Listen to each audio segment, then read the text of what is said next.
fire coming for next month. Captain, come around, pick up our trail. We're taking fire from 4 different places. That was quite a bit of fire there. Wall of death heading east, going low level. Hey everybody, welcome to the Low Level Hell podcast. I'm your host Brian. Today with us is Barrett. How are you today, sir? Good to be back. Yeah. You know, I wanted to ask you, because I was thinking about this today. Did you ever have like a nickname, or did guys call you anything? An active dude? Yeah. Not just in Germany. So when I was a W2, W3 at Quarter Cav in Schweinfurt, there's a couple of guys there. So I'm of German descent, spoke German. I was always the translator when we went out on the economy to buy stuff for barbecues or getting, beers for a beer bash or something. So I was the chosen one to go out and do the away missions. So they called me Herm in honor of Herman the German. Herman the German. Yeah, because we don't do, call signs in Army aviation, which I guess I don't know why. Is there any reason off the top of your head you know why we never did that? No, I don't know. The short answer is no, I don't know the reason. I can speculate. It's, our lineage is from the Army Air Corps, and then that obviously split to become the United States Air Force in 47. And then as Army aviation is a subset of the Army as a whole, and the Army doesn't, the Army likes to think of its organizations as Army. So that's where the culture was squashed a little bit of it. So I think, where you have the 6 and the 7, we get numerical call signs based on the unit we're associated with or assigned to at the time. And I think why that tradition split from the Air Corps, I don't know if they even did that. I don't think that's a World War II thing either. So that must have come out after World War II, because I'm not aware of call signs being used in the Navy or the Air Corps prior to World War II. So It might have been a culture thing that happened, kind of post-war years. I'm not really sure, but long-winded way of saying I don't know the answer. I think that's something I'd like to know more about. We'll have to look into that one day. I'd like to figure out where exactly that split happened. I was just thinking about that earlier today. But so today we're going to kind of, I don't want to say reset the clock, but when we started this show, we kind of hit some trendy things that were going on, right? So we talked about APKWS because there was a push for it in the flight sim community, and then our last episode, with everything going on in Azerbaijan and Armenia, had a lot of UAS, which I was just reading something yesterday, like incredible amount of damage being done by UAS. I don't know if you've seen anything about that. No, not in the most recent conflicts. I do know there was a lot of lessons learned from the Ukraine conflicts where how the Russians were using their UASs to just decimate Ukrainian formations for using artillery strikes. No, there's been a lot of stuff going on the past couple of weeks over there. I'll have to find a couple of links. I'll send it to you. But it's fascinating. So what we'll kind of do is I want to talk helicopters. So obviously that's kind of the theme of the show in general, not just, but generally speaking, and just kind of explore why helicopters are different. And I think most people know that on its face and understand that, the wings rotate around an axis above the aircraft, but we'll kind of get into sort of the particulars and the aerodynamics and some of the design. But first I want to read this. We were talking about it before. This came out in 1977 from a man named Harry Reisner. From what I remember and understand, he was a reporter that was had spent time in Vietnam and flown around in aircraft and all these things. But he wrote this, and it says, "Helicopter pilots are different. The thing is, helicopters are different from planes. An airplane, by its nature, wants to fly, and it's not interfered with too strongly by unusual events or by a deliberately incompetent pilot. It will fly. A helicopter does not want to fly. It is maintained in the air by a variety of forces and controls working in opposition to each other, and if there is any disturbance in this delicate balance, the helicopter stops flying, immediately and disastrously. There's no such thing as a gliding helicopter. This is why being a helicopter pilot is so different from being an airplane pilot, and why, in general, airplane pilots are open, clear-eyed, buoyant extroverts, and helicopter pilots are brooders, introspective anticipators of trouble. They know if something bad has not happened, it is about to." I remember seeing that when I was in flight school, posted up on somebody's wall, and I got a chuckle out of it. And even now, almost 20 years later, it's about right. Yeah, that's one of my favorites too. There's another proverb, I guess, that helicopters are generally, there are thousands of parts and moving pieces all rotating around each other, just around an oil leak. Yeah. That's kind of the way it goes. Yeah. Or that they beat the air into submission.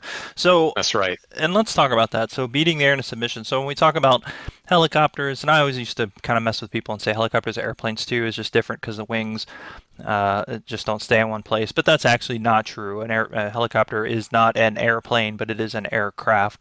So, the obvious difference, of course, is the rotation of the wings, the main rotor. There are some similarities with airplanes. Obviously, drag and lift coefficients being what they are, you want the airframe, the fuselage to be in such a fashion to limit drag. You want to talk a little bit about drag? Yeah, drag is, in aviation in general, there's three things we hate. It's weight and drag and running out of fuel. So drag is super important to a helicopter, and there's a few ways that it manifests itself, and I guess we can get into more specifics, but there's oh gosh, now I'm struggling to dig back, and so the three types of drag are form drag, parasite, yeah, and induced drag. So form drag is kind of set. It's by nature a resultant of the shape of the airfoil. So there's one drag associated with each particular airfoil design, and that would be the rotor blades. Parasite drag is just everything that is strapped to the helicopter. So military helicopters being particularly susceptible, I guess, to this because military services strap so many different pieces of equipment to the outsides of the airframes that parasite drag becomes probably the biggest component to limiting how fast a mission-equipped helicopter can go. And then there's induced drag, which is a function of how much lift the rotor system is producing. So when you are pulling relatively little pitch, in other words, you don't have a whole lot of power applied to the system, your induced drag is relatively low. And when you start pulling that collective up into your armpit, your induced drag as a result of producing more lift goes way up. So there's a thing called the bucket curve, and you'll hear bucket speed used by helicopter pilots quite a bit. And if you look at a chart where all those different drags kind of meet at their lowest point, that's bucket speed, and that's the most efficient airspeed a helicopter can be at. And that's what we also call your max endurance airspeed. So at that power setting and at that airspeed, you can remain in the air the longest given an amount of fuel because your drags are at their lowest point. And beyond that speed, everything tends to go up. And the closer you get to high speeds, parasite drag and induced drag go up almost logarithmically. So the difference, I'll use a KW as an example. Cruising around at 90 knots in a fully mission configured KW is pretty comfortable, usually around 75% torque or so.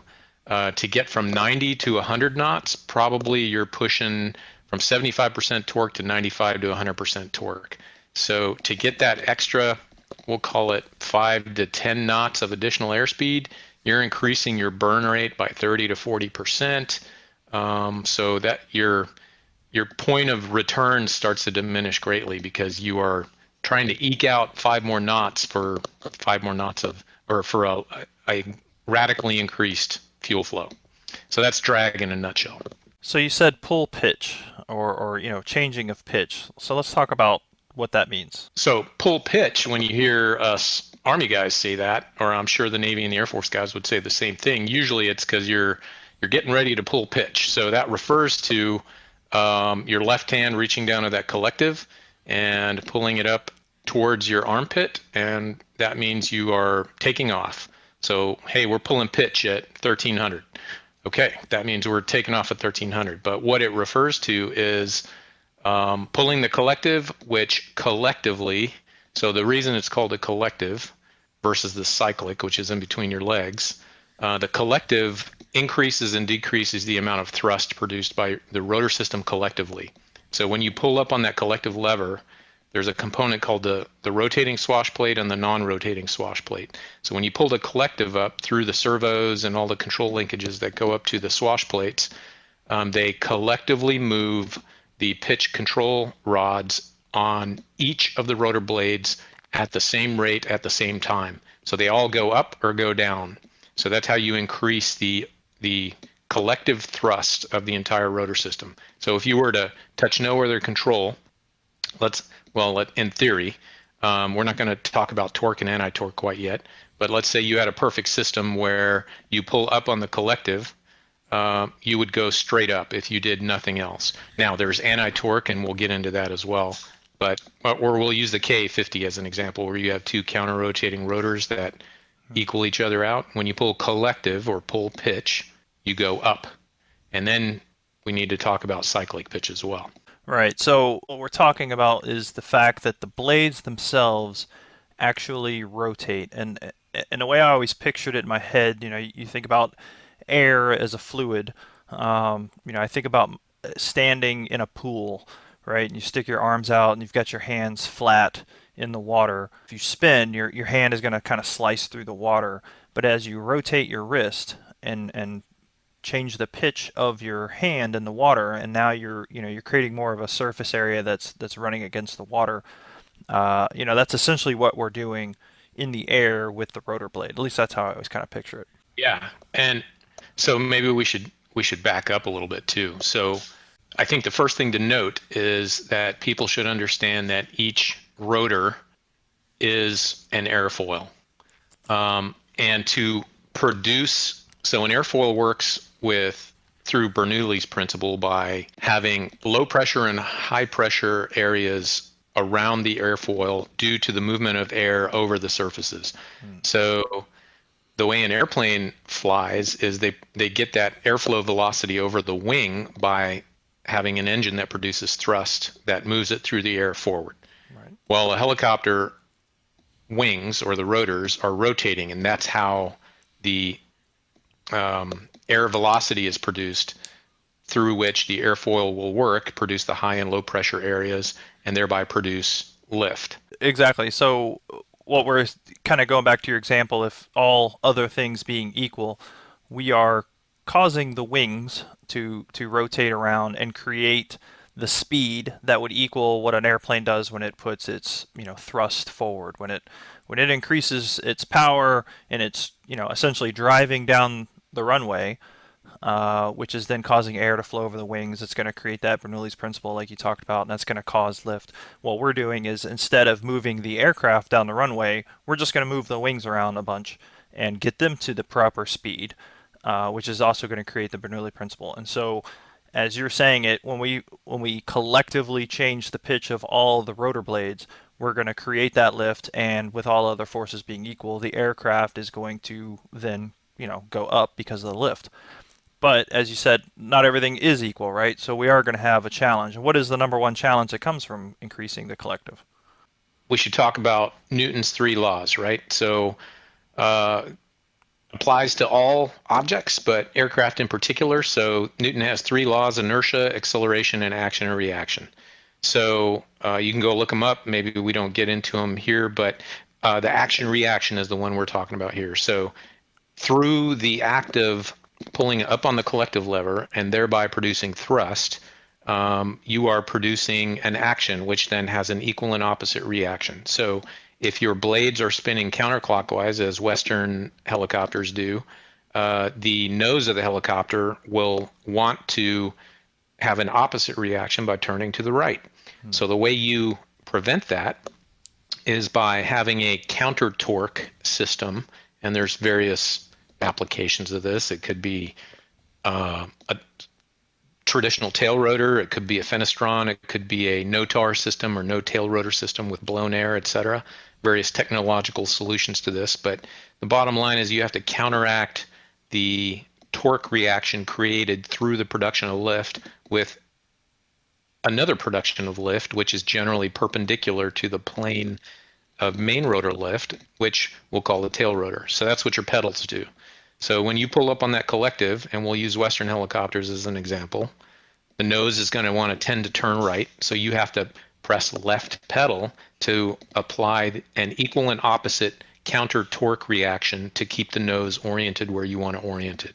So this is where helicopters become a little more wonky than flying fixed wing. So for everything you do, and we tend to talk about helicopters in a theoretical perfect system, right? So let's assume no wind, no friction losses, none of the things that we have to worry about in real life. So when we talk about pulling up on that collective, we're assuming a zero, perfectly zero wind condition. You go straight up. Well, you have to produce just as much anti-torque rotation as there is torque rotation due to the production of lift. And that's what the tail rotor does. All right, so let's build a picture for someone who's never been in a helicopter. So we'll kind of review the bidding right here. So we're sitting in the seat. We've got our left hand on the collective. So we're raising that up, which is increasing the pitch of all 4, 3, 2, however many blades you have overhead. We're increasing the pitch of collectively of those blades, which is then going to cause lift, which is also going to cause torque. So the blades are turning left, means the nose is going to want to turn right. So now we've got to apply pedal to essentially change the pitch collectively of the tail rotor pedals in the case that we're flying something that has a tail rotor, not a notar like you mentioned. Okay, so that's two things that we're trying to do that are a little bit wonky to do just, for the average person. And then what else do we got to do? Well, then you have to maintain a position over the ground. So in a theoretically perfect system, I suppose when you pull straight up on that collective, you would want to come straight up. But helicopters don't work that way. So when you start producing anti-torque with that perpendicular mounted tail rotor, well, that thing is producing thrust in a horizontal direction, right? So now you have a thrust moment acting to push the helicopter not only rotationally around the mast, but now you're producing a component of lift that wants to make it go opposite to the direction of thrust you're creating. So it's going to want to tend to drift in the direction of thrust that it's creating. So then we have to apply some countering directional control, which is the cyclic. So that is the stick between your legs. And what the cyclic does is it cyclically or cyclically changes the pitch in individual blades through the entire rotation of the disc. So you should think of the disc as one big airfoil made up of 4 different components. So the rotor disc is considered one airfoil, but it's made up of 2, 3, 4, however many rotor blades you have. And what the cyclic does is when you push forward, left, and right and back on it, so that's the directional movement control of the helicopter. So tying the anti-torque pedals together with the cyclic control between your legs, you now have to apply a little bit of directional cyclic to prevent the drift induced by the thrust produced by your anti-torque pedals.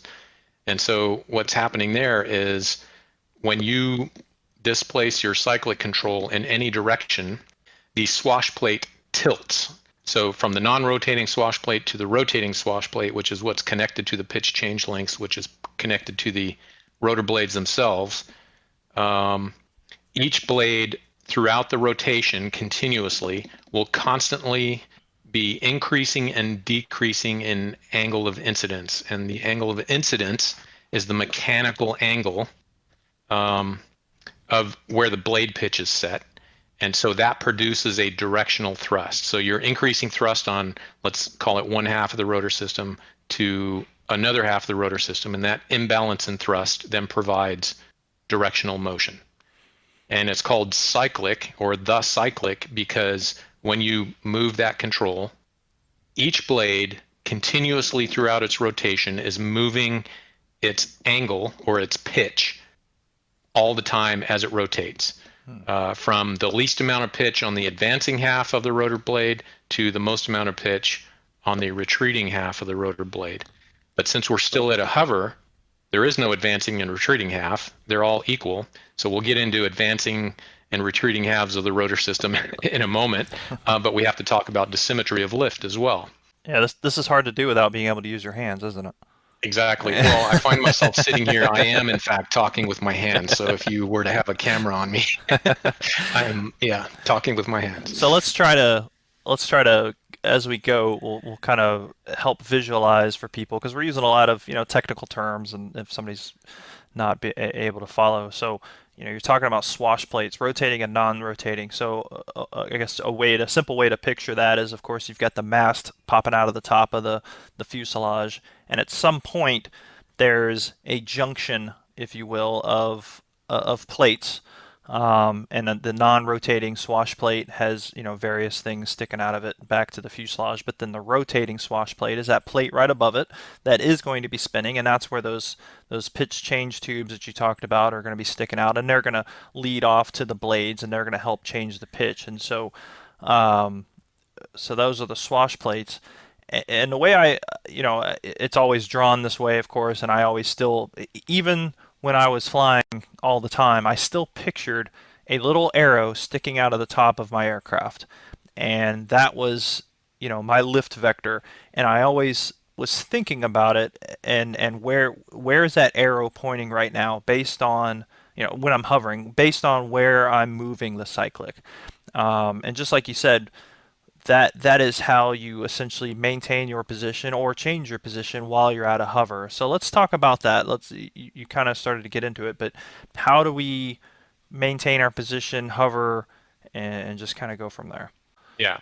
Okay. So looking at, once again, in a perfect system, if we want to, from the ground, pick up to a stabilized hover with no movement in a theoretically perfect system, we would pull straight up on the collective and add exactly the same amount of counter torque with left pedal, and we would pick up to a hover.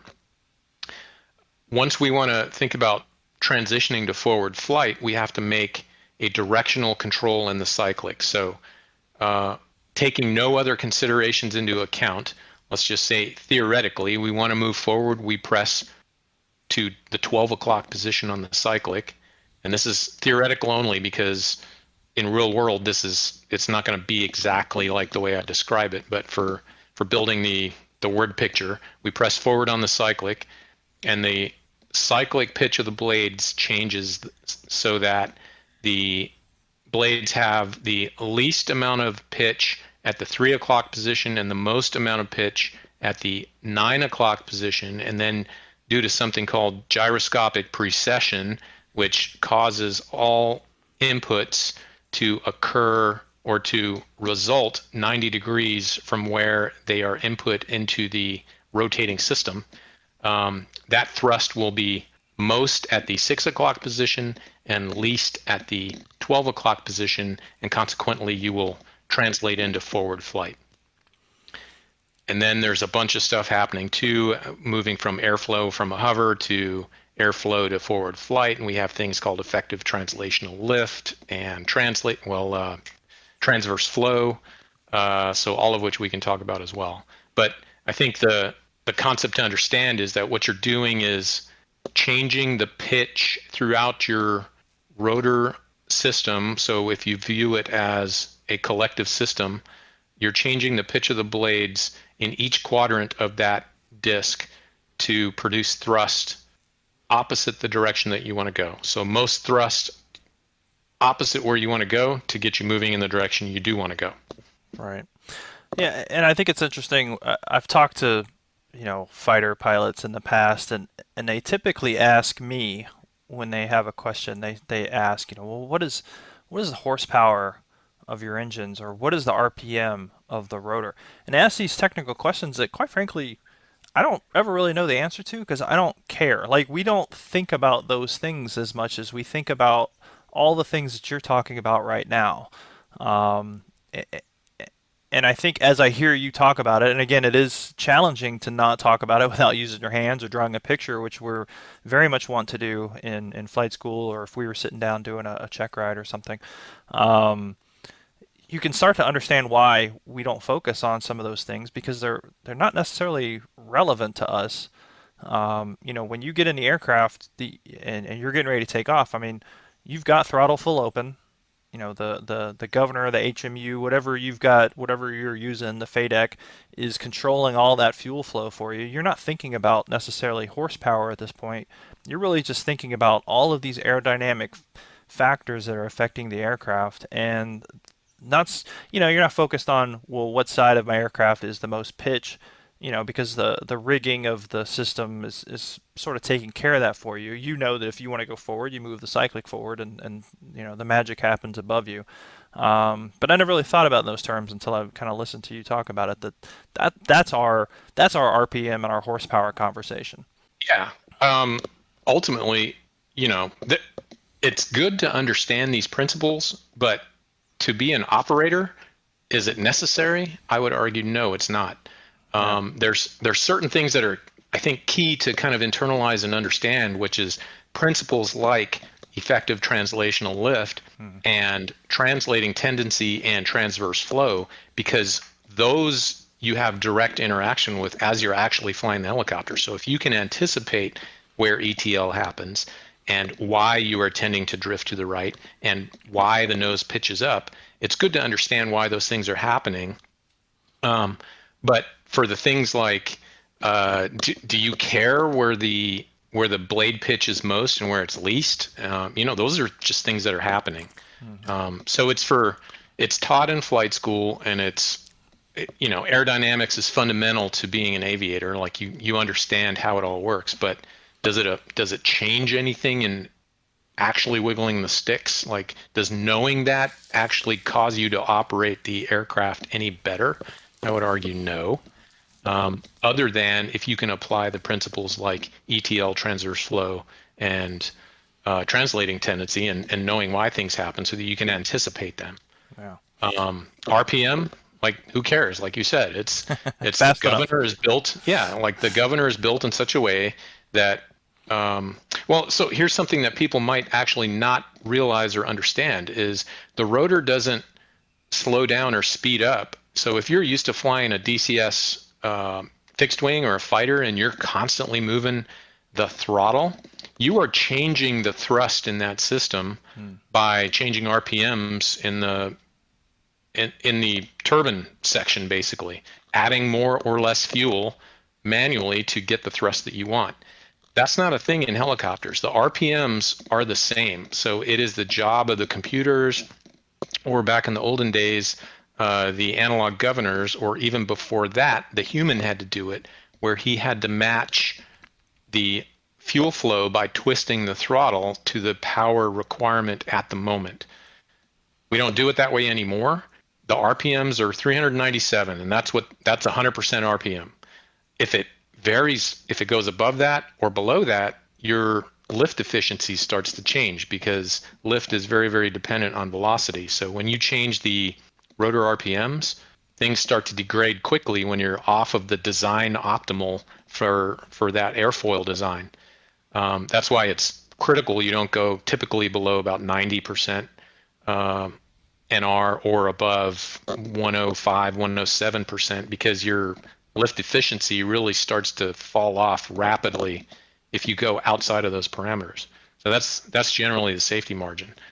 But yeah, do you think about that when you're flying? No, you just sort of move the controls to get what you want. Yeah, and you said NR, that being the rotor essentially percentage. So NR 100%, that is 100% of what the rotor is supposed to be doing, and exactly right. And we can get into that, what's going to change the rotor, but exactly right. If we're going to 100% RPM, which is what we're going to do to take off, everyone does that check. Okay, I'm at 100% RPM, and then we're gonna change the dynamics of the rotor system, and that's where the governor, the FADEC, whatever system is being used, or even if it is your hand, if you're doing analog, that's where that tweaking is going to happen. It's going to happen in the engine, because just like my analogy before of standing in a pool, if you rotate your hand in the water and try to spin at the same speed you were, you can probably do it, but you're going to need more energy to do it. You're going to expend more energy to keep your hand at that rate, and that's essentially what's happening. Is your RPM is set where it needs to be. It's the engine that you're adjusting to maintain that RPM. Yeah. So by pulling on the collective, you are increasing drag. So drag generally functionally always increases as thrust increases. So by increasing drag, something has to be added, which in our case, it's turning dinosaur juice into noise. And it's the function of the governor or the fuel control or whatever to meet the power demand by changing the fuel flow so that the engine is matched to the power demand in that moment. Right. And that's what computerized or full authority digital electronic control systems are particularly good at, is they can even anticipate based on how fast you're pulling the collective. They can look at the rate of change and preemptively or predictively schedule fuel to meet the demand in the next few microseconds, so that it's not always reacting, it's actually, I don't know what the word is, pre-acting. Right. It's anticipating. Whereas, yeah. So for folks that fly the HIP in DCS or the UH-1, where if you go into an aggressive terrain flight decel and you don't start adding collective soon enough, and you demand that rapid change all at the end when you're about to rapidly transition from a decelerative attitude to a level attitude, if you try to pull that collective all at once, the analog governing system just can't read fast enough and schedule the fuel to get the engine spun up to meet the impending demand, and that's why you droop. And that's what happens when fuel flow doesn't match power demand. The rotor slows down, and that's called an NR droop or rotor droop. If you got enough airspace or if you got enough altitude, it can recover unless you droop it to a catastrophic level where you start over torquing things based on the engine trying to recover. And yeah, if you let it go too far and basically you flew that approach in such a manner that the helicopter just can't keep up with what you're doing with it, you're going to put yourself in a bad situation. Okay, so talking about hovering, let's just kind of, again, recage where we're at. So we've changed collectively the pitch of all the blades. We've brought the aircraft up to a hover by applying the appropriate amount of pedal input to cause the anti-torque to fight the torque of the collective change. Now we're using the cyclic to basically make very minor adjustments to pitch within the blades, but the blade disc itself is going to change direction. So again, if you're picturing the aircraft with an arrow pointing out of the top of it, that is your lift vector. Now we're going to start moving in a direction. So it's interesting how many people ask too, throughout my time flying is, how does a helicopter fly? Well, and the answer is always kind of, it depends, right? So if you're hovering, it flies very differently than if you're in forward flight. So if we're hovering, we're pointing in one direction and we want to slide to the left or slide to the right. All we're doing is making really minor changes to that cyclic, but we're changing the vector of that lift component, which in effect becomes not just lift but thrust in a certain direction, and we're going to slide towards that direction. But now, as you said, we're going to take off. We're going to push the cyclic forward. Probably doesn't take that much. We're going to let that airspeed build up, so lift and thrust are sort of working together. Drag, of course, is going to increase.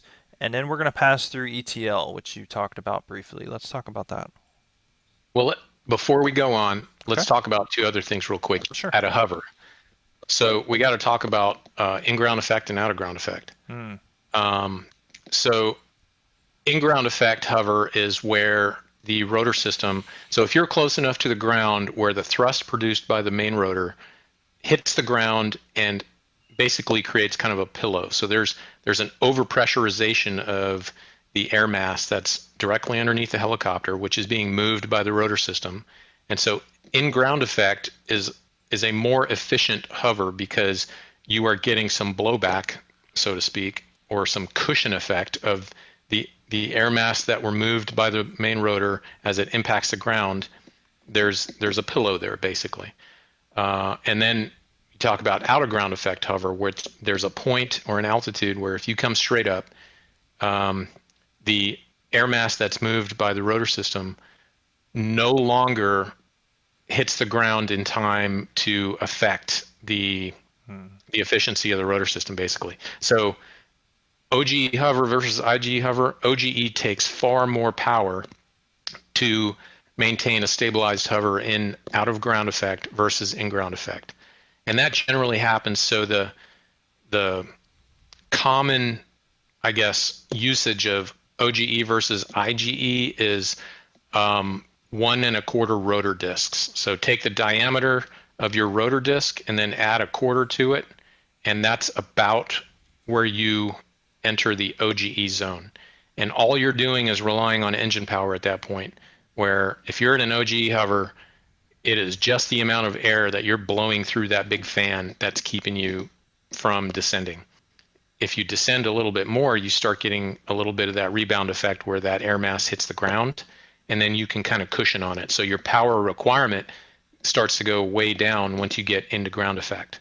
And that happens at about, OGE is considered 1 rotor diameter, add another 1/4 to consider yourself completely out of IGE.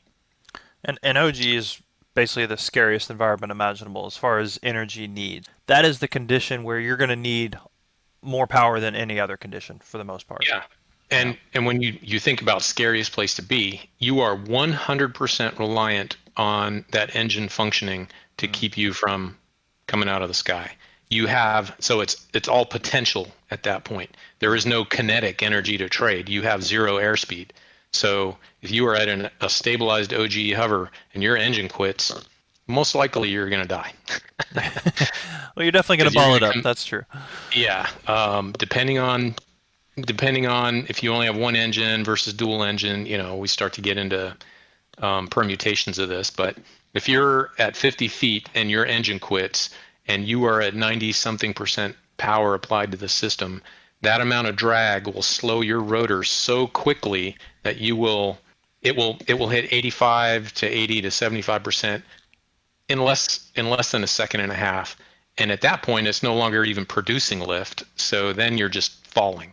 Yeah. Because of the lift equation, you no longer have velocity in rotating airfoils to produce lift. So then you just come out of the sky. So OGE hover is probably it is the most demanding flight regime that you can be in. And essentially what you're saying is it's probably better to be at an OGE hover at 300 feet than it is at 50 feet, because at least at 300 feet, I have the ability to create some energy. Get some airspeed back. Right. Yeah. I can nose it over. I can get some airspeed, and turn that kinetic energy into potential energy and trade it at the bottom. But at 50, 60, 70 feet, there's just no time to react. Well, there's limited time to react, and again, like you said, it kind of depends. We practice those things, but you also know it's coming. So. Well, and we never ever practice hovering autos at basically higher than 5 feet or so. Right. Yeah. Because, like you said, at a relatively low altitude, so then we start talking about auto rotation. So in order to recapture any RPMs through the auto rotational airflow, you have to have enough time to lower the collective and allow the rotor blade to spin back up. So at 50 feet, there's not even time to get the collective down, and second of all, there's no forward airflow to get that upflow through the rotor system to start spinning the rotor back where you have auto rotational RPMs. At 300 feet, maybe, yeah. Well, we'll get into autos here in a little bit. We're going to get ahead of ourselves because we haven't even taken off yet. So I know. So this is a long check ride. Yeah, it really is. I'm sweating over here. But yeah, so to kind of go back to that exactly. So we're going to take off. We're transitioning into effective translational lift, and this is a point where the aircraft is doing exactly that. It's transitioning from one stage, if you will, into another, because now the aerodynamic forces acting upon the rotor disc, the tail rotor, the aircraft in general are changing because, as you pointed out, we're in ground effect or even out of ground effect. The airflow through the rotor system and around the aircraft is turbulent. It's static. Now we're essentially bursting through that wall, if you will, and we're entering a whole different dimension of airflow. So how does that affect the aircraft? Yeah, ETL, or effective translational lift, refers to when you outrun your own dirty air, basically. So it's called effective lift because you're gaining efficiencies. So you're moving from a pure hover regime to now a forward air flight regime, and the rotor is no longer working on re-ingested air. As you transition from 0 to 5 to 8 to 10, the tip of the rotor, or the leading edge of the rotor, starts to work on clean air. And as you get faster, that clean air starts to migrate backwards through the entire rotor system. Eventually, you're working on nothing but clean air. In other words, as the rotor spins, you're moving fast enough that it's never acting on the same chunk of air, if you can visualize that, as it goes through the rotation. So you're gaining efficiency, and efficiency is all about the speed of the air moving over the airfoil surfaces. So it's more efficient to be moving forward or in any direction. So forward is arbitrary to a helicopter. It could be left, right, or backwards. The disc doesn't care. Right. That's where you just get more efficient because you're no longer working on undisturbed air. I'll put it that way. Right. I mean, to your point, basically the only matter to the aircraft if you're going left, right, or forward, like you said, it has nothing to do with the rotor disc. It's really the frame of the aircraft itself at that point. Obviously, if you go sideways, the drag, but to the rotor, you can go any direction. I always thought ETL was really interesting because it highlights all of the different aerodynamic effects on the rotor in a different way, on the fuselage. Like there's all these sensations that are happening to you when you pass through it, and it's not a violent thing, but the first couple times you do it, you can definitely tell it's happening. And then, as you alluded to earlier, it's something that as you gain more experience, it's something that you look for, and it's something that helps you understand, I'm going to make this takeoff, or I don't have enough space, or I don't have enough power. It's something that indicates. So let's talk about that. Like when we're actually passing through ETL, what does that look like? What does that feel like? Let's presume that at a stabilized 3-foot hover, theoretically our cyclic is, we'll call it in the center. Okay. So to start moving forward, you have to move that cyclic or displace that cyclic forward. As you start to transition forward, you start to outrun your own disturbed air. So as you get more efficient, the leading half of the rotor system becomes more efficient before the trailing half of the rotor system. So that means you start to generate more lift at the front half of the rotor before the back half of the rotor. So how that manifests is the nose of the helicopter will tend to want to rise because you just got more free lift because you're working on undisturbed air on the leading edge. So what the pilot then has to do to counteract that nose rise tendency, and then we have to add gyroscopic precession. So when that manifests is actually 90 degrees later. I started to go into transverse flow and blowback there, so I'm confusing two things. But the efficiency gained by ETL is the front half of the rotor system gets more efficient. That occurs 90 degrees later due to gyroscopic precession. So the effect of ETL that is felt by the pilot in a Western helicopter is that the left side of the helicopter will want to rise and the right side of the helicopter will want to, it appears that you're wanting to turn left. So you have to add left cyclic. While that's occurring, there's this phenomenon called transverse flow, where the manifestation of that is called blowback, where the nose of the helicopter will want to rise. So, and that's due to a phenomenon called dissymmetry of lift. So transitioning from the hover regime to the forward flight regime, now you have to think about the airspeed differences between call it the advancing side of the rotor system and the retreating side of the rotor system. So if you imagine that disc moving in, if you're looking at it from above, and you assign the 12 o'clock position as the forward mode of flight, if you divide that disc into 4 quadrants, 12, 9, 6, and 3 o'clock, from the 12 o'clock position to the 6 o'clock position, in a counterclockwise rotating rotor, the right side would be the advancing half of the rotor blade, and the left side would be the retreating side of the rotor system. So the advancing system is practically speaking, when you add your forward airspeed is getting faster and faster versus the retreating side is getting slower and slower relative to the movement. Boy, this is tough to explain just in words. Well, let's break So it you have down. to- So let's kind of just Barney style it. So essentially, what you're saying is if my rotor system is moving as I'm looking at it from right to left, right? I'm sitting in the cockpit. It's coming out the right side of my vision. It's swinging around in front of me, and it's coming around to the left. The Yep. advancing blade is on the right side, and that's just what we'll use for the example. Essentially, if it's moving 100 miles an hour, just to pick a number, it's There moving you go. 100 miles an hour. We are moving forward at 10 knots, 20 knots. That advancing blade is now actually moving 120 knots versus when it's on the left side of my vision, it's going away from the advance, so it is retreating. It is now moving at 80 knots. And so, like you said, right there, we talked about earlier, that's how we create lift is by pushing the blade through the air around the central axis. So at this point, everything on the right side is creating more lift than everything on the left side, but that gyroscopic precession is causing that to not come into effect until 90 degrees later. So our advancing blade now swings around to the front of the nose. It's going to create more lift. The retreating blade is now moved around over the tail, and it's creating less lift. And that manifests how? Well, that's going to cause your nose to rise up. Okay, and that's what we call Yeah. transverse flow, or that's blowback. So the pilot, to counteract that nose rising tendency, has to add logically forward cyclic to counteract the nose wanting to come up due to increased efficiency.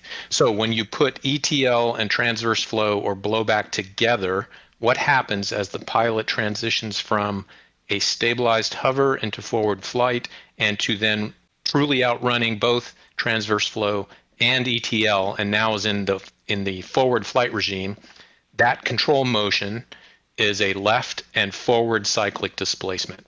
Right. So So because we've caused the aircraft to roll, as you mentioned, because of the forward half of the rotor system is in a clean undisturbed air. The rear half is not. So that's going to manifest 90 degrees later. It's going to cause the aircraft to roll. The advancing blade is going to create more lift than the retreating blade. That's going to cause the nose to rise. So the aircraft is rolling, is rising, and we're not even done yet because there's still another effect that's going to happen while we're passing through ETL. All right, yeah. So as we're transitioning forward, the tail rotor is experiencing all these same effects as well. They're just happen to be in the perpendicular plane to the main rotor. But as we transition forward, the tail rotor is also experiencing transverse flow and dissymmetry of lift and ETL. So as you are moving the cyclic left and forward, and as I'm sitting here looking at my fist and visualizing what's happening, it's almost a U shape that starts from the center position, and you go left and forward and draw sort of this like a U shape, and you end up close to the center but far forward of where you were in the centered position. Mm-hmm. Meanwhile, you are progressively reducing left pedal or adding right pedal to, as you get more efficient, the tail rotor is getting more efficient too. So you don't need as much anti-torque because you're not using as much power to maintain the same altitude. So not only are you doing all those things with the cyclic, but as you transition through ETL, you can, guess what, start reducing your collective because you just got more efficient and gained some free power or less power demand. So you can reduce the collective, and thereby you have to put if you want to maintain the same heading, you have to reduce your anti-torque by the same amount. So you are actually adding right pedal, or more correctly, reducing your left pedal to maintain the same heading. So all those things are happening at the same time. And it's harder to talk about it actually than it is to do once your body figures it out.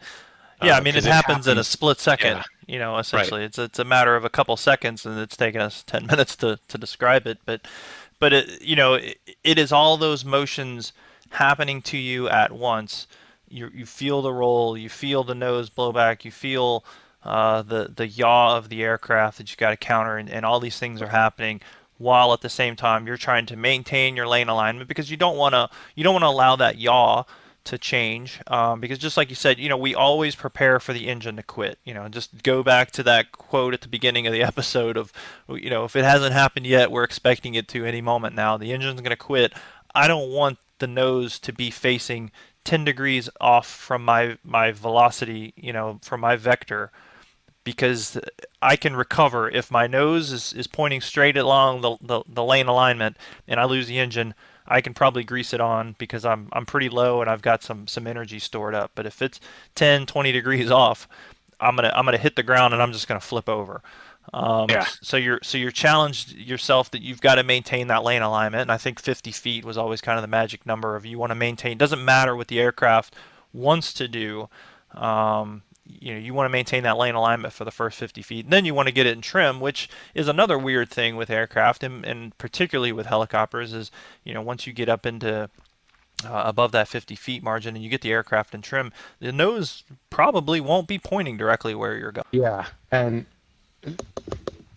that's the hardest thing for the up-and-coming pilot is to really grasp is, number one, they don't feel what is out of trim and what is in trim. So they got to look at that trim ball or that turn and slip indicator and then artificially sort of react to whatever it's doing.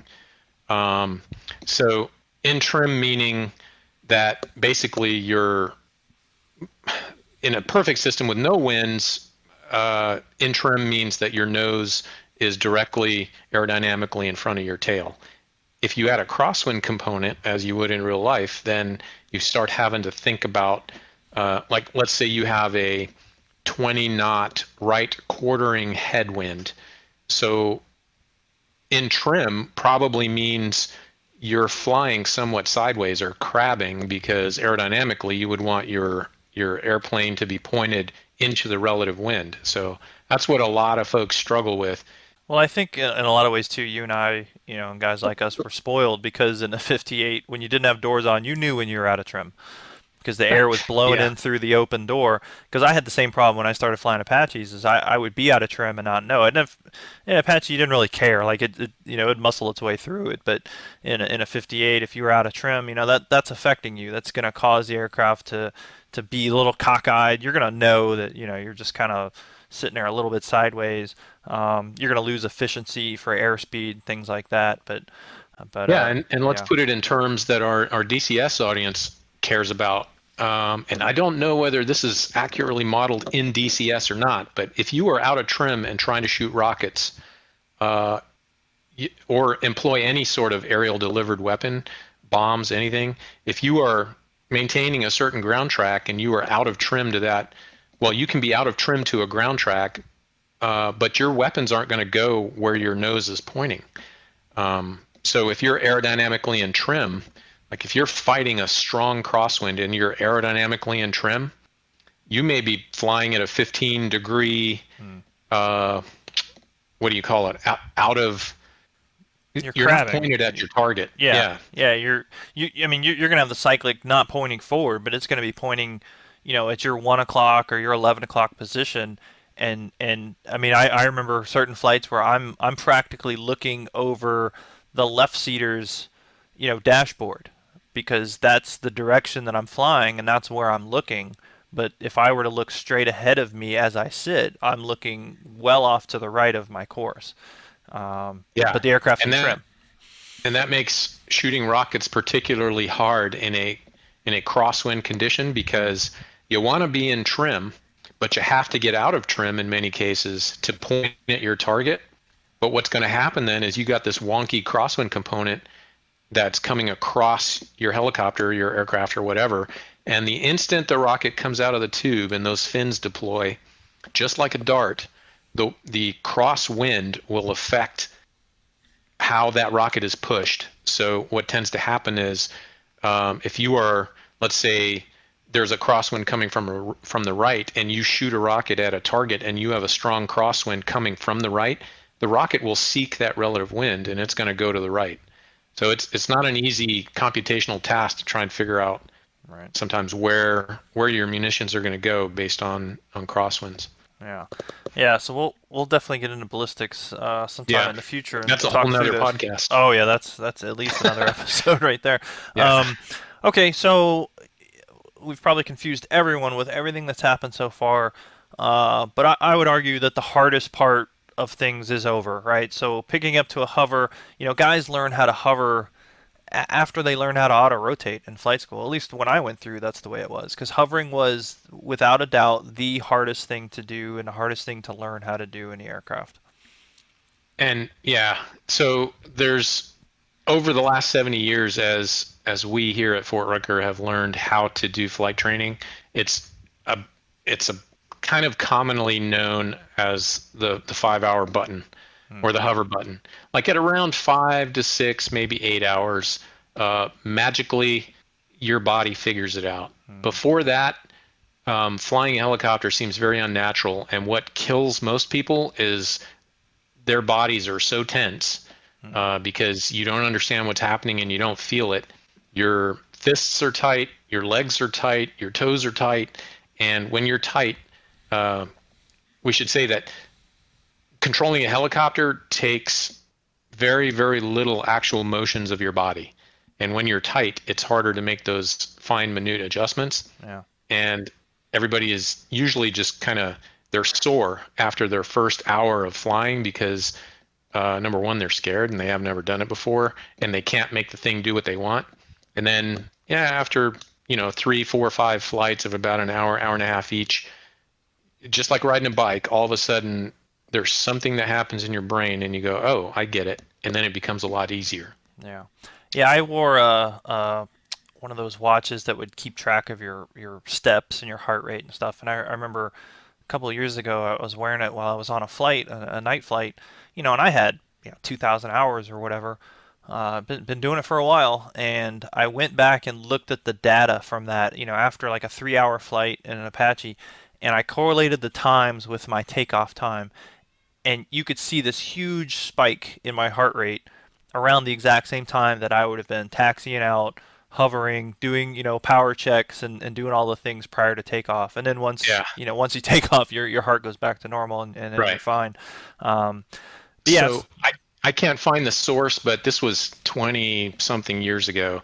But there's some correlation. Somebody did a study that the amount of brain processing that's happening to a pilot as he's trying to navigate an instrument approach procedure correlates to what a neurosurgeon is doing during a procedure. So there's as much, they have to process as much information during an instrument approach as a surgeon is doing when he's doing his thing. Yeah, but I don't know where that article is. Yeah. Well, I'd like to find that so we can show it to our doctor friends. Yeah. You're going to ground me? Screw you. So forward flight, and this is where I think also kind of confounds people, is the helicopter is a very different animal in forward flight. So now we've increased, we've gone through ETL, we've transitioned, we're 40, 50, 60 knots at this point, aircraft's in trim. Now, when I move the Cyclic, I don't slide to the right or left, but I actually bank and turn. Yeah, how to explain that one? So beyond ETL, and it's not like there's a hard number. It's not your prior to ETL at 20 knots and you're beyond ETL or out of ETL at 21 knots. It's a progressive and gradual process. But beyond 24 knots or so, you are in forward flight.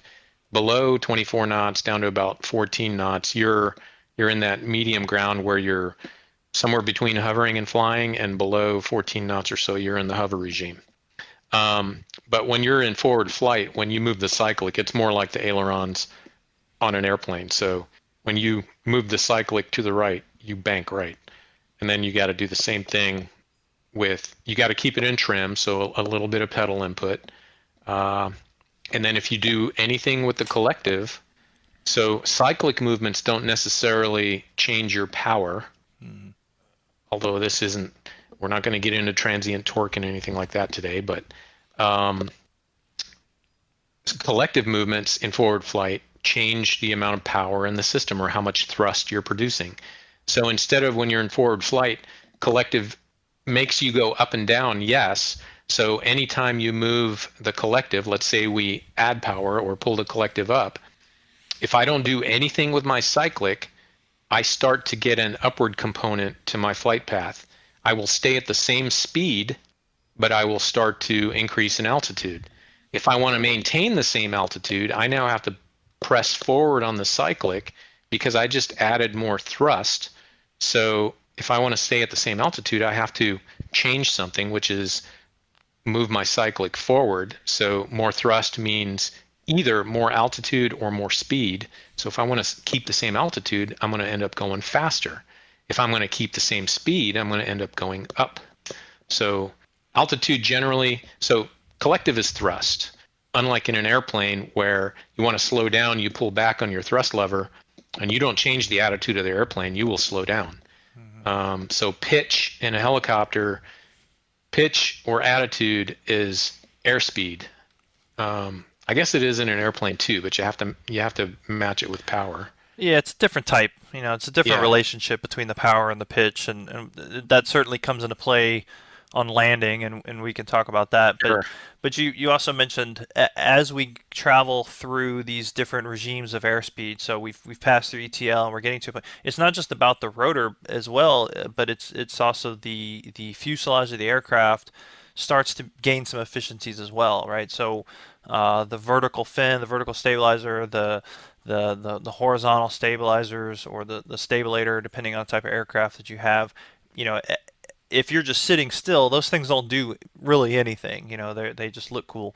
But as you get that forward airspeed, well, they're going to start, having an aerodynamic effect, and that's going to increase the stability. It's going to create a little bit of lift. It's going to do things for the aircraft, which is going to support that rotor system. Yeah. So, at a hover, let's say you have horizontal stabilizers or stabilators. I'll use the Bell 206 or the 58D or whatever. It has those two wings on the tail boom.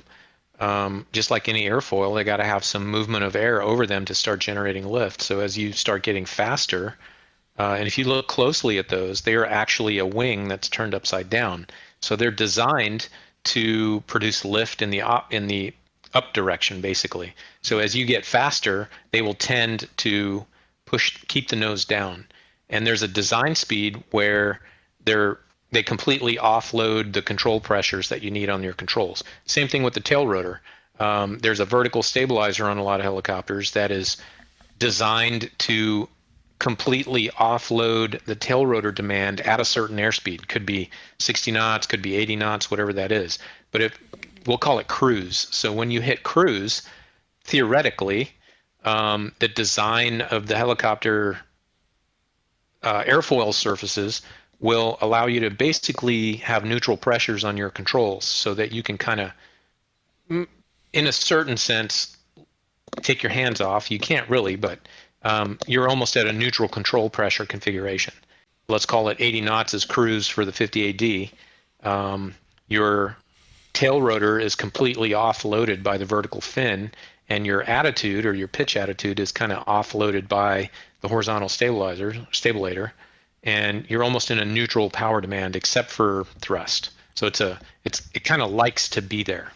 Yeah. So to your point, as far as thrust, pitch, airspeed, for us it kind of goes back to that side profile picture of the aircraft. There's arrows, pointing to the rear, that's drag. There's arrow pointing down, that's weight. There's pointing forward, that's thrust, and the pointing up, that's lift. But for the helicopter, again, I sort of picture the thrust and the lift really just being one arrow that's kind of pointing out of the top, but then it's relational to what you're doing with the cyclic. So if I want to increase speed, I've got to move that arrow more forward. But when I trade it off to get airspeed, well, now I'm losing that arrow pointing up, which means I'm losing lift because the weight hasn't changed. Yep. Some of that, again, like you just mentioned, is going to be offset by the aircraft and the structure of it, but not enough to make a difference. So if I want to go faster, I push the cyclic forward. I push that nose down because really it really has nothing to do with the nose. You know, the nose is just the fuselage is just kind of reacting to what's happening to the rotor disc. You know, it's Yeah. kind of just almost hanging there underneath this rotor disc, which is kind of weird to think about, but essentially that's what's happening because all you're really doing is you're flying that rotor disc and you're just going along for the ride. But I've changed that arrow to the more forward, which means I'm losing some of that arrow up. So now I've got to increase power to the collective to make that arrow essentially longer, so that it still is going up as much as I need it to. So I'm increasing the power demand to the aircraft, and then like you said, that vertical fin is above certain speeds. I think in the 58, I think 40 knots was kind of the magic number. I know that's that was the number you wanted to stay above if you had a tail rotor issue. Yeah, that's a good one you brought up. I think 40 knots was when you went below that and you didn't have tail rotor authority, you'd start spinning. Yeah. So as long as you could stay above 40 knots, that vertical fin could keep your nose pointed within 90 degrees of the direction you want to go. Right. But at least you're not spinning. Yeah. Yeah, which goes back to exactly if you've got a tail rotor problem, you need to get on the ground. You know, eventually you're going to have to land somewhere. You want to maintain lane alignment, so you want to keep that airspeed up. I think in the Apache it was like, the book said something like you wanted to stay above 100 knots or something. Yeah. It was fast. You were cruising. I know when I had a hydraulic failure and had a hard time keeping, the aircraft aligned because it was so hard moving the pedals and stuff. I definitely was well above 40 knots when I touched down, which was not good for the skids, but that's okay. Yeah. That's a long ass slide. Oh yeah, we were sliding. We kept going. Yeah. But that's a whole different story. So, all right. So you mentioned 58 cruise, 80 knots. It depends on the airframe. Why can't they go faster? Yeah. So that's the eternal question, like, right? 42. Um, so there's some things that start to affect. We already talked about it some in the hover regime. How fast a traditional helicopter can go. The biggest which is something called dissymmetry of lift and then retreating blade stall. So you were talking about this at the beginning, where the advancing half of the rotor system is added, that the rotational speed is added to the forward speed that you're going, versus the retreating half, or the half that's going away from the direction you're going, is subtracted from the speed that you're moving forward. So at some point, their retreating blade stall is the speed at which the retreating half of the rotor system stalls due to it's moving backwards so fast relative to the speed that you're moving forward, that the blade starts to stall. And this is bad because what's happening on the other side of the rotor system is it's getting crazy more efficient because it's moving twice as fast as the one that's going backwards. Now you have this gross imbalance of forces, and when your blade stalls, you have negative pressure areas, and it may even get to the point where relative to the speed that you're moving forward. So if you think about, if you twirl a string around your head, the rock at the end of the string is moving much, much faster than the portion of the string that's closest to your finger, right? That's how centrifugal force works. So the inboard portion of that rotor retreating blade stall always starts at the hub and begins to move outward. And at some point it becomes so bad that the stresses on the rotor can actually twist it and tear it apart because of the imbalances in lift. So that's what kind of prevents traditional helicopters from going any faster than they can. I think the Brits had the British Enhanced Rotor Blade program, the BURP program. They put those blades on the Lynx, and that ended up being the fastest helicopter ever. But those are expensive and kind of niche. So, and we're getting into new things like FEL, that you have other things that can make helicopters go faster by avoiding retreating blade stall. But I think that's what you were getting at, is retreating blade stall, right? Yeah, absolutely. Because I think people do ask, how fast can you go, and they're always somewhat disappointed when I tell them that, well, in a 58 we went around 90 to 100 knots, and that just doesn't sound fast, of course, if you like jets and they're flying 450 knots and things like that. But I always told Yeah, people speed is relative. When you're 10 feet off the treetops and you're going 90 knots, it feels much faster than that's right. you're going 500 knots at 10,000 feet. But And so, well, like in the case of the 58D in particular, we could only eke out, 100, 105 knots because we were drag limited. Certainly that wasn't retreating blade stall or V&E, right? We just couldn't go any faster because we were so heavy and had so much stuff strapped to the aircraft that it just wouldn't go any faster.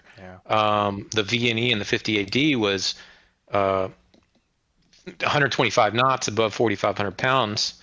And as I understand it, that's not even V&E. That had to do with the structural capability of the windscreen. So past 125 knots, you start talking about that plexiglass warping and breaking.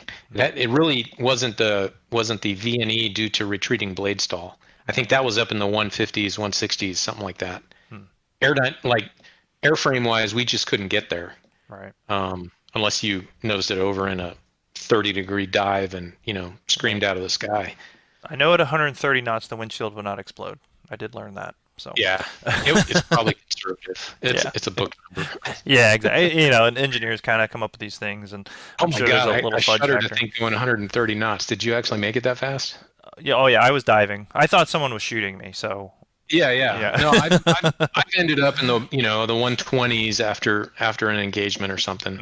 And yeah, it's very noticeable. It's uncomfortable. Yeah, it's not a good feeling, but the trade-off.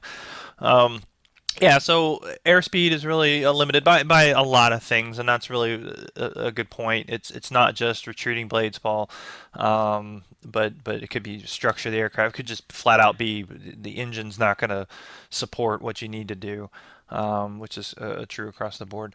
Yeah, as a counterexample, if you remember the slicks that you flew during the contact phase when you were transitioning into 58Ds, coming back from the stage field, going back to Hanchi, you could easily get those things to 115 knots. Yeah. And still be at 85, 90% torque and still have more left. I mean, so those things were 600-700 pounds lighter.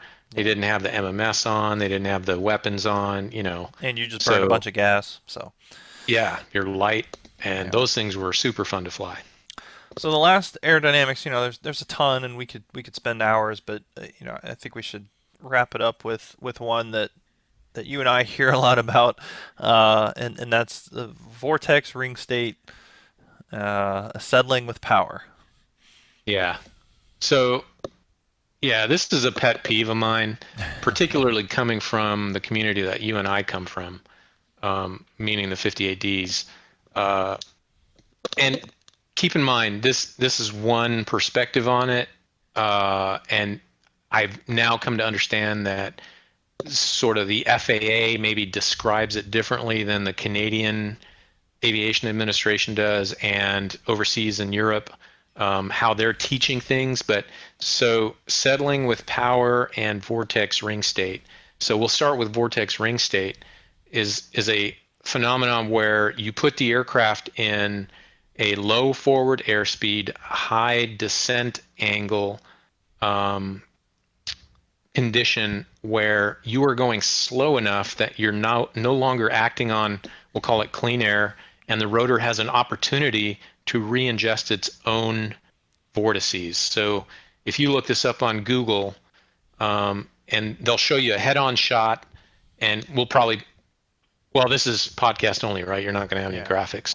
Yeah. So if you were to look at the helicopter from the front, you could draw little swirlies at the blade tips.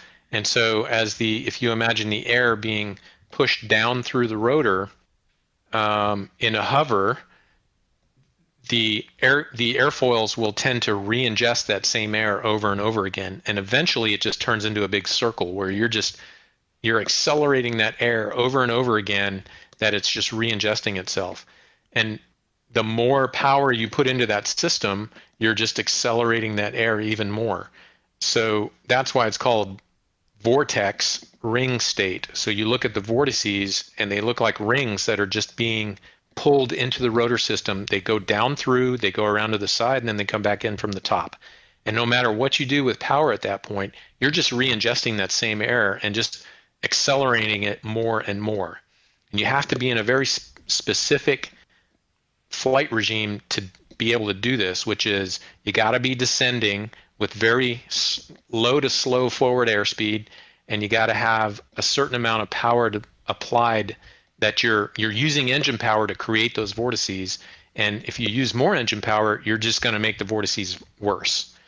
And so what people tend to misperceive, where they are flying along and they're coming into a challenging LZ, or they're up at high altitude, or the conditions are just generally challenging, they'll come into an LZ and fail to take into account they have to be a little bit more conservative, and they'll execute the approach and then find themselves in the last few seconds of that approach running out of power, because they're going a little bit more fast. Like if they took off from a near sea level base field and then they climbed up into the mountains and tried to do the same type of approach that they would do down at near sea level, they find themselves approaching the ground in the LZ a little faster than they're comfortable with, and they're starting to run out of power. They're not in a ring state condition. They're just running out of engine power to be able to arrest their forward motion without dinking the skids on the ground, or without having to do something that would cause them to either over torque, over temp, but they're not in an aerodynamic ring state condition. So that's my pet peeve, and it's especially prevalent to single engine light aircraft guys who are, we live on the margin basically, and I would argue the Huey guys too, where there's not a lot of excess power available. Right. And the D model Apache guys. If you don't set your approach up right, if you come in downwind, if you are a little bit too fast, and you're relying on that collective to get you out of trouble, well, you have a choice you can make at that point. You can either go into transient engine conditions and burn it up, or over torque it, or stress it structurally somehow in order to not hit the ground too fast. But you never met the criteria to be actually re-ingesting your own vortices. So I just talked for a whole lot to kind of differentiate between one is an aerodynamic condition, and the other one is just kind of poor execution of regular conditions. And what you actually run out of is the ability to save yourself with your engine power, but you're not in an aerodynamic condition where you're re-ingesting vortices, which becomes very evident because there's tons of vibration that happens in VRS. There's a rapid, probably nose yaws, because your tail rotor is now being subjected to all those vortices that are coming off the main rotor. So vortex ring state isn't just this thing that you find yourself in. Like, there's a lot of forewarning, and it takes very specific conditions to get into it. Most of the time, what I would argue is guys just find themselves at the bottom of an approach, running out of ideas and power, but not in an aerodynamic condition that they can't do anything about. Right. So that kind of goes into the thing you hear about all the time in flight school, and even after that, is just stay ahead of the aircraft, right? Plan what you're doing a few seconds ahead at least of okay, I'm landing, I need to start slowing down. And I think there's a level of patience that has to come with really all flying, but I think in particular with helicopters is you just got to have a level of patience and understand that I'm going to start slowing down earlier than I probably want to. You watch Hollywood and you see these guys come flying in and they just yank the nose back and just plant it down, and certainly you can do that with the right aircraft, the right weight, the right experience, but generally speaking, that is not how helicopters are flown. It is a very measured, slow approach to a point, to prevent you from getting into that and other situations. Yeah, we had in the training channel a few days ago, we were discussing settling with power versus vortex ring state and the semantics of it just a little bit. Yeah. And so just to touch on that, like, I was taught and grew up considering settling with power is just a layman's way of describing vortex ring state. Right. So they're two in the same thing. What has come out recently, I think, is in Europe and I think in Canada, they are using settling with power to describe a different thing, which is what I was talking about, where you are executing a poor approach and you just don't have enough, you have too much airspeed, and you don't have enough collective to use without over temping or over torquing, but you're not in an aerodynamic condition of vortex ring state. So per the traditional, I guess, US Army description, settling with power is just the layman's way of saying vortex ring state. You're settling, you have power applied, and all you're doing is re-ingesting your vortices, and nothing is happening. And the way to get out of VRS or settling with power is just, provided you have enough altitude, is directional flight. So you push forward on the cyclic, you push right on the cyclic, left, whatever the case may be, and you can actually lower the collective if you have enough altitude to stop re-ingesting those vortices as aggressively and fly out of it. Right. So if you Google the Bouchard recovery technique, it's basically that. And you can, if you recognize it quickly enough, you can get out of VRS within 25 to 50 feet of descent without too much trouble. Yeah, I want to say very early on in my career, I got into it or started to get into that state, and it was just a little bit of cyclic, and we slid out of it. You know, we were at an OG hover, probably 80 feet or so, and we were observing a range. We were basically the greater aircraft, and I was on the controls. I was a brand new guy, RL1, and and I don't remember what exactly I did to cause it, but it was definitely noticeable enough that the other guy, you know, didn't take the controls, but said, "Hey, do this real quick," you know, and we kind of got out of it. Yeah. But yeah, I've always kind of, I guess, pictured it or been taught it maybe is, you know, vortex ring state is a state, and settling with power is a physical manifestation of it happening in this certain situation, right? So because Yeah. if you're at 5,000 feet and you get in vortex ring state, you know, you notice it, but you're probably not quote unquote settling with power because you've got so much space to be able to do something about it. But if you're at low level and you crash because of it, or you're, you know, you're getting just close to the ground in an uncontrollable state. But what you're, I guess, saying, or at least alluding to, is that they've got a completely different relationship. Like it is not vortex ring state at all. It is just a condition you have probably put yourself in, which you can do with vortex ring state as well, but it's just completely devoid of that. Yeah. My contention is, or what I used to tell my guys is, look, you just put yourself in a position where the only options you have are to pull more collective to avoid hitting the ground too fast. And you can pull more collective, and you might over temp or you might over torque due to limitations of the aircraft, but you never got into vortex ring state. You still might have hit the ground because you drooped the rotor, because you went into TGT limiting, or you over torqued it, or whatever, but you never re-ingested your vortices. So had you had more, even more power, in other words, like let's say they had this theoretical magical engine where you could just pull the collective into infinity. If you could do that, you could have stopped that descent. You would not have been in a VRS condition. Does that make sense? Yeah, I think it's one of those things that you know, So it gets into semantics at some point. You know? yeah, I guess another way to put it is, unless you have the slow forward airspeed with high descent angle, you will not get vortex ring state, because if you're going just fast enough, you can't re-ingest your vortices.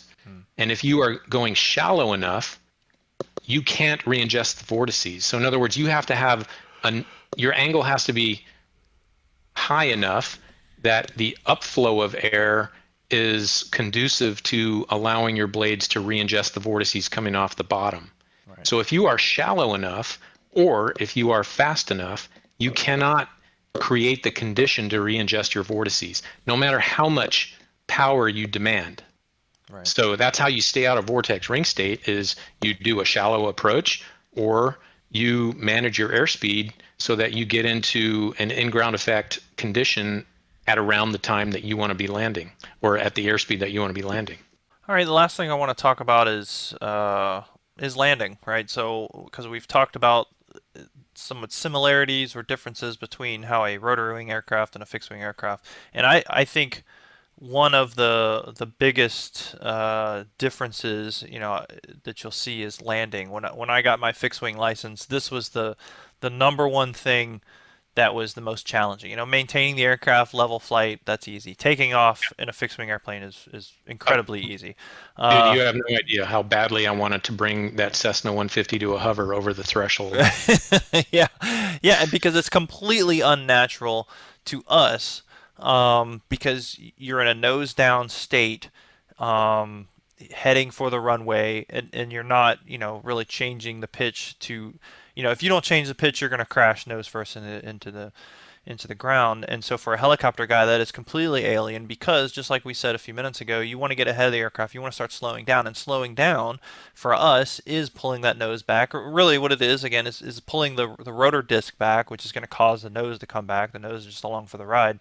But you're going to start doing that, potentially a mile out or, whatever. It just kind of depends on the airspeed and the situation and all that stuff. But the point is, you are well away from touching down the ground when your nose is level to the horizon, somewhere in there, versus that first time I landed a Cessna 172, I felt like the nose was, feet away from running into the ground before I'm pitching back to level off. Yeah. Um, the way the way I taught guys to set up for so like you said, it's all about the setup. So coming off from the downwind and you're descending into base and then turning final, I always like to see them and in the same way as in an aircraft where you're setting the attitude. So airspeed is all about attitude. In an airplane, you're setting your attitude to maintain your approach speed, where you arrive over the numbers, at within 5 or 10 knots of stall speed, right? Mm-hmm. So as you then cut the throttle and pull the stick back to settle and actually stall at the moment that you want to touch down.